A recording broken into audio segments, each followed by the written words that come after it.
Level calculation ഈ ഒരു example കൊണ്ട് മനസ്സിലാക്കാൻ ശ്രമിക്കാം. അപ്പോൾ നമ്മുടെ ഒരു നേരത്തെ ഞാൻ കഴിഞ്ഞ വീഡിയോയിൽ പറഞ്ഞിരുന്നു, നമുക്കൊരു സബ്സ്റ്റേഷൻ ഉണ്ട്. അവിടുത്തെ 350 MVA ആണ് ഫാൾട്ട് ലെവൽ. അവിടെ നിന്നൊരു ഓവർ ഹെഡ് ലൈൻ വരുന്നുണ്ട്. എന്നിട്ട് ഒരു ട്രാൻസ്ഫോമറിലേക്ക് കയറുന്നുണ്ട്. നമ്മുടെ പ്രൊസസ്സിലുള്ള ഒരു 400 kVA ട്രാൻസ്ഫോമറിലേക്ക് കയറുന്നുണ്ട്. അപ്പോൾ അതിൻ്റെ ട്രാൻസ്ഫോമർ റേഷ്യോ എന്ന് പറഞ്ഞാൽ 11 kV/433 വോൾട്ടാണ് ട്രാൻസ്ഫോമർ റേഷ്യോ.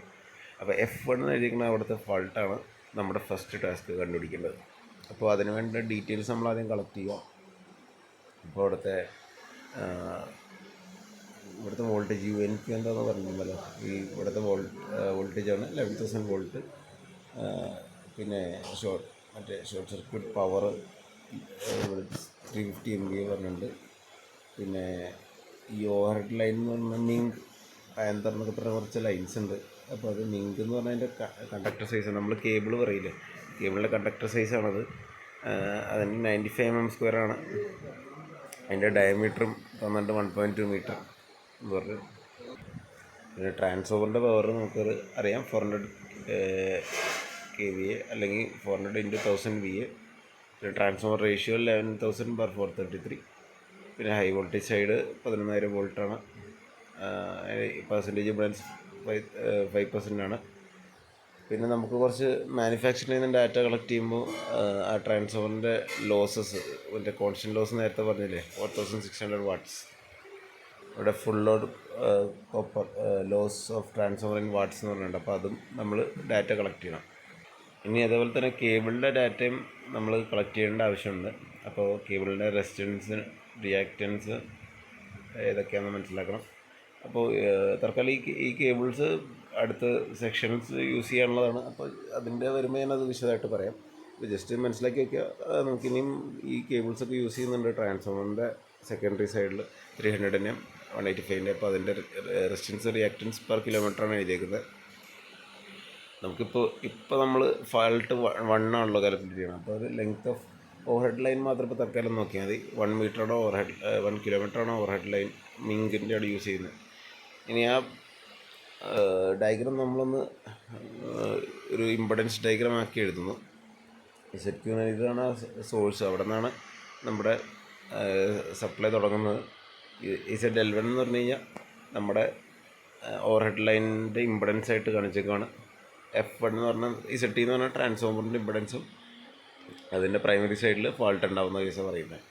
അപ്പോൾ നമുക്ക് ഉള്ള ഫോമുല ഏതൊക്കെയാണ്? ZQ സോഴ്സ് ഇമ്പഡൻസ് എത്രയാണെന്ന് കണ്ടുപിടിക്കാനുള്ളതാണ്. അപ്പോൾ സോഴ്സ് ഇമ്പഡൻസ് കണ്ടുപിടിക്കാൻ വേണ്ടി നമുക്കൊരു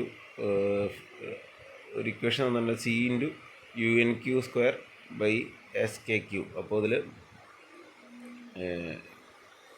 മറ്റേ C എന്ന് പറഞ്ഞാൽ 1.1 ആണ്. 1000 വോൾട്ടിന് മുകളിലാണ് 1.1 എടുക്കേണ്ടത്.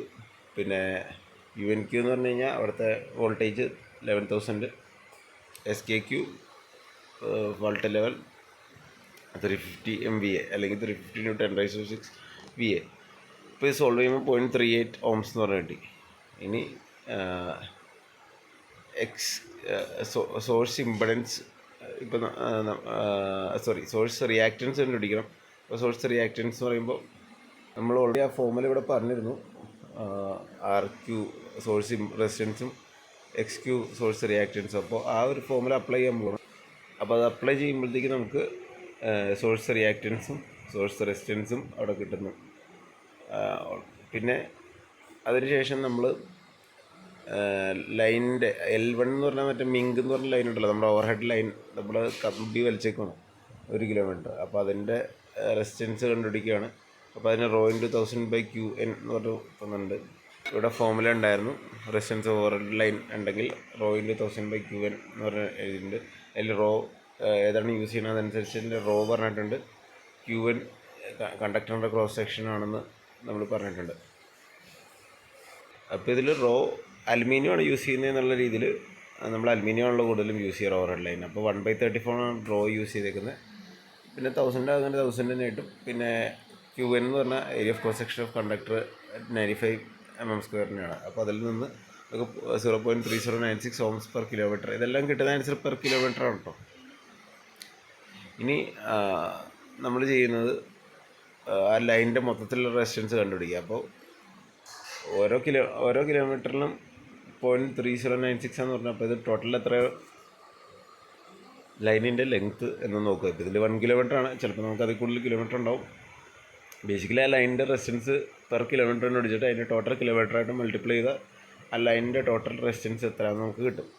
അതാണ് അവിടെ കണ്ടുപിടിച്ചത്. അടുത്ത മീൻ റേഡിയസ് ഓഫ് കണ്ടക്ടർ, ഈ ഫോമുല നേരത്തെ പറഞ്ഞിരുന്നു. 1.14/1000 റൂട്ട് ഓഫ് Qn/π. അപ്പോൾ Qn നമ്മൾ ഇപ്പോൾ അറിയാമല്ലോ 95 ആണ്. അപ്പോൾ നമ്മൾ അതിൽ നിന്ന് അതിൻ്റെ മീൻ റേഡിയസ് കണ്ടുപിടിക്കുകയാണ്. അപ്പം നമുക്ക് 0.0063 മീറ്റർ എന്ന് പറഞ്ഞാൽ കിട്ടുന്നു. പിന്നെ ഇത് സ്റ്റാൻഡേർഡ് ആയിട്ടുള്ള കണ്ടക്ടേഴ്സ് ആയതുകൊണ്ട് മീൻ റേഡിയസ് കണ്ടുപിടിക്കുമ്പോൾ 1.14 വെച്ച് മൾട്ടിപ്ലൈ ചെയ്തു എന്നാണ് പറയുന്നത്. ഓക്കെ, അപ്പോൾ ആ ഒരു സംഭവം അതിൻ്റെ അകത്ത് കണ്ടു. അപ്പോൾ അത് അതിൻ്റെ ഇക്വേഷനാണ്. അതിലേക്ക് വളരെ ഡെപ്തിലേക്ക് പോയാൽ നമ്മളങ്ങനെ പോയിക്കൊണ്ടേയിരിക്കും. ഇനി ആ ലൈനിൻ്റെ റിയാക്റ്റൻസ് ആണ് കണ്ടുപിടിക്കുന്നത്, X-L1 എന്ന് പറഞ്ഞു കഴിഞ്ഞാൽ. അപ്പോൾ അതിൻ്റെ ഫോമുല എഴുതിയിട്ടുണ്ട്. അപ്പോൾ നമുക്ക് മീൻ റേഡിയസും ഡയമീറ്ററൊക്കെ അറിയാം. അപ്പോൾ ആ formula 0.25/π plus log of d/r എന്നാണ് അതിൻ്റെ ഫോമുല. അപ്പോൾ അതിൽ നിന്ന് നമുക്ക് 0.3454 ohms per kilometer എന്ന് കിട്ടി. അതിനെ ലെങ്ത് ആയിട്ട് മൾട്ടിപ്ലൈ ചെയ്താൽ ആ ടോട്ടൽ ലൈനിൻ്റെ റിയാക്റ്റൻസ് നമ്മൾ കണ്ടുപിടിച്ചു. അപ്പോൾ 3454 ohms തന്നെയാണ്. ഇതെല്ലാം 1 കിലോമീറ്റർ ആയതുകൊണ്ടാണ് നമ്മൾ അതേ ആൻസർ തന്നെ കിട്ടുന്നത്. ഇപ്പോൾ 2 കിലോമീറ്റർ അതനുസരിച്ച് അതിൻ്റെ വാല്യൂ വ്യത്യാസം വരും. ഇനി നമ്മൾ കണ്ടുപിടിക്കാൻ പോകുന്നത് short circuit resistance up to fault 1. അപ്പോൾ നമ്മുടെ ഫാൾട്ട് 1 വരെയുള്ള ഷോർട്ട് സർക്യൂട്ട് റെസിസ്റ്റൻസ് എത്രയാണെന്നാണ് കണ്ടുപിടിക്കുന്നത്. നമുക്ക് സംഭവം കത്തിയോ, അതായത് നമ്മുടെ ഇവിടുത്തെ സോഴ്സിൻ്റെ റെസിസ്റ്റൻസ് റിയാക്റ്റൻസ് കണ്ടുപിടിച്ചു. പിന്നെ ഇത് ലൈനാണ്. അപ്പോൾ ലൈനിൽ ആക്ച്വലി ഇങ്ങനത്തെ സാധനമൊന്നുമില്ല. അപ്പോൾ ആ ലൈനിൻ്റെ ഇമ്പോർട്ടൻസ് ഇങ്ങനെ റെപ്രസെൻറ്റ് ചെയ്തേക്കുക.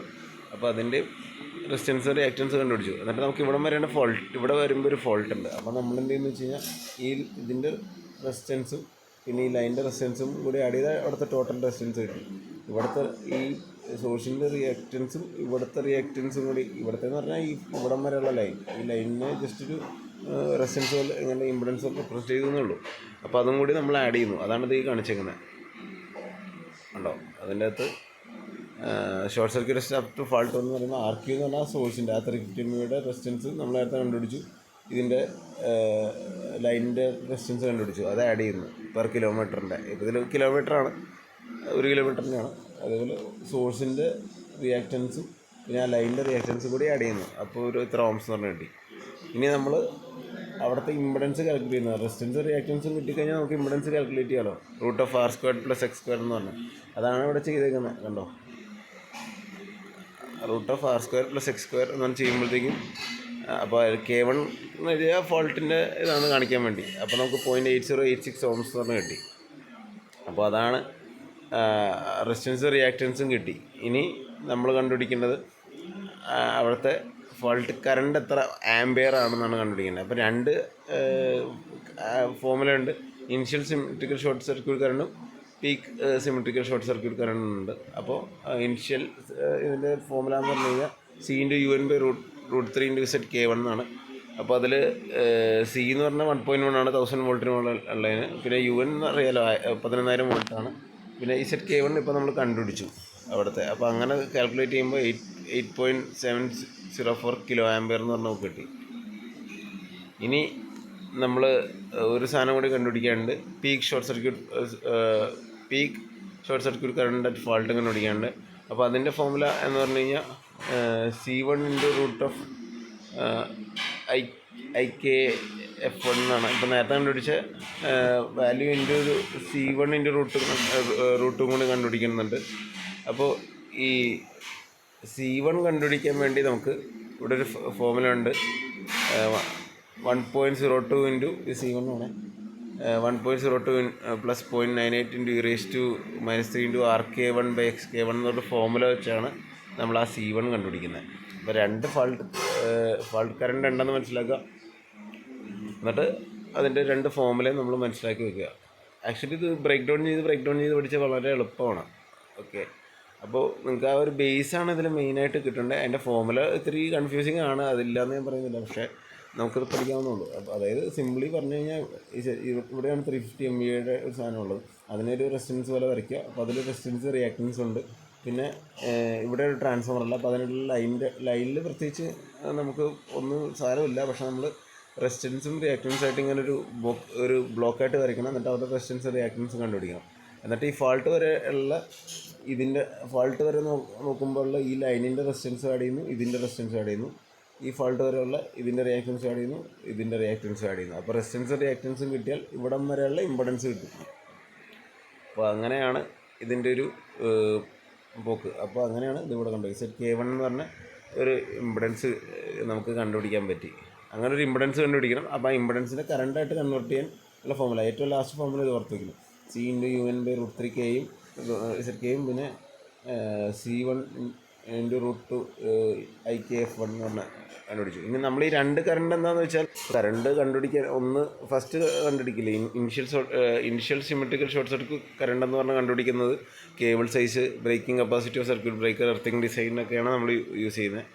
രണ്ടാമത്തെ പീക്ക് ഷോർട്ട് സർക്യൂട്ട് കറണ്ട് നമ്മുടെ പെട്ടെന്നുള്ള ബസ് ബാറിലൊക്കെ ഉണ്ടാകുന്ന എഫക്റ്റുകളും ഒരു സ്പൈക്ക് വന്നുള്ള ബസ് ബാറിലുണ്ടാകുന്ന എഫക്റ്റും പിന്നെ സർക്യൂട്ട് ബ്രേക്കറിൻ്റെ കപ്പാസിറ്റി ആയിട്ടും അത് നമ്മൾ താരതമ്യം ചെയ്യാൻ വേണ്ടിയിട്ടും ഉപയോഗിക്കാറുണ്ട്. ആക്ച്വലി അപ്പോൾ ഫൈനലി ഇതേപോലെ ഒരു 4 സ്ഥലത്തെയും നമ്മൾ കണ്ടുപിടിക്കണം. അപ്പോൾ ഈ ഒരു എക്സാമ്പിൾ 4 സ്ഥലത്തായിട്ടാണ് കാണിച്ചേക്കുന്നത് അവിടെ. അപ്പോൾ അതെങ്ങനെയാണ് വന്നതെന്നുള്ളത് നമുക്ക് വഴിയെ നോക്കാം. ഇപ്പോൾ ഈ ഒരു ഫാൾട്ട് മനസ്സിലായി എന്ന് വിചാരിക്കുന്നു.